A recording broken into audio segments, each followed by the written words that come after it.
ఇక్కడ జీవ కిరీటం అనే పోటీ జరుగుతుందంటగా. నేను చాలా సినిమాలు తీసి కాంపిటీషన్ లో పాల్గొన్నాను. ఇదొక పెద్ద లెక్క. అది వస్తే నాకే రావాలి. ఏది జీవ కిరీటం ఇలా ఇవ్వు. అది మా దగ్గర లేదమ్మా. ఎస్ఐ ఇస్తారు, మీరు అప్పటి వరకు కూర్చోండి అమ్మా.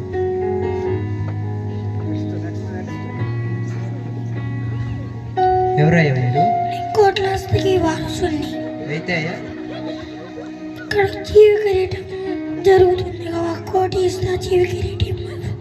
అయ్యా అది ఇక్కడ డబ్బులకు రాదయ్యా, మీరు అప్పటి వరకు కూర్చోండి అయ్యా.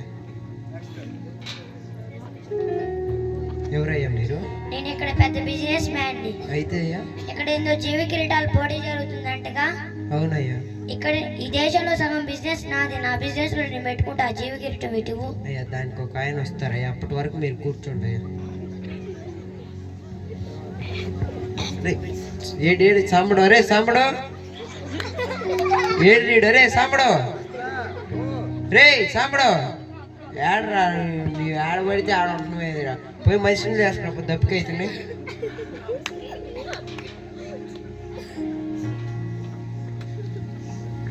ఎవరయ్యా మీరు?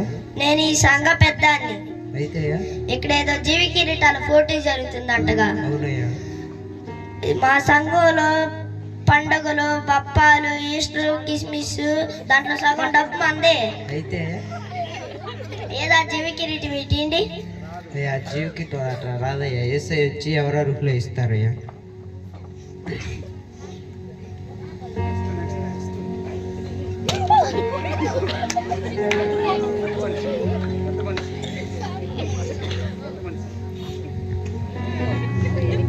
ఏసై వచ్చాడు.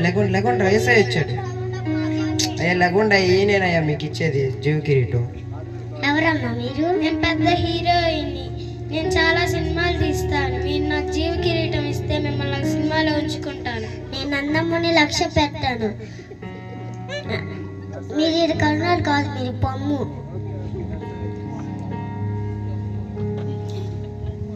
ఎవరయ్యా మీరు? కోట్లాస్తికి వారసుని.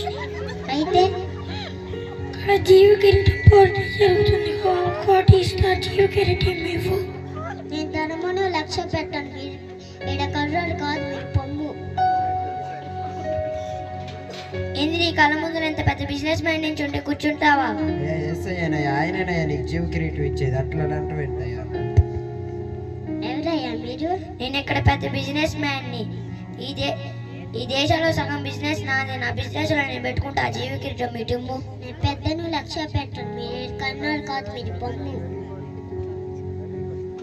ఏ సైకి వందనాలు చెప్తున్నట్టు జీవ కిరీటం ఇస్తున్నాను. ఎవరయ్యా మీరు? నేను ఈ సంఘ పెద్ద అన్నయ్యా. అయితే ఇక్కడ ఏదా మీరే అంటగా జీవ కిరీటం ఇచ్చేది. ఏదా జీవ కిరీటం ఇటండి. నేను నీ పేరు నేను నమ్మను, లక్ష్య పెట్టాను. మీరు ఈడ కర్రోడు కాదు, మీరు పొమ్ము. ఎంతమంది మీ దగ్గర ఒక పని మనిషి ఉంటారు కదా, పిల్లవండి. ఎన్ని గీతం నుంచి పని చేస్తున్నాడు? 10 సంవత్సరాల నుంచి చేస్తున్నాడు అయ్యా. పిలువండి. అరే సాంబడు, అయ్యా వాడు దీని కరువుడు కాదయ్యా. నా దగ్గర పిలువు. అరే సాంబడు,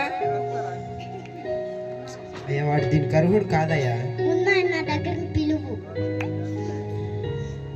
వందనాలయ్యా. నేను అందముడు గాని ధనముడు గాని పెద్దను కాని నేను లక్ష్య పెట్టాను. నీ యథార్థ పాత్ర నేను నమ్మాను. నీకే ఈ జీవ కిరీటం. ఆమేన్. అర్థమైందా? యథార్థ ప్రార్థన మాత్రం నమ్ముతాడు. నీ ధనాన్ని నీ అందాన్ని దేవుడు లక్ష్య పెట్టడు. నీవు కూడా యథార్థంగా ప్రార్థన చేస్తే ఆ జీవ కిరీటానికి అర్హుడు అవుతావు. ఆమేన్.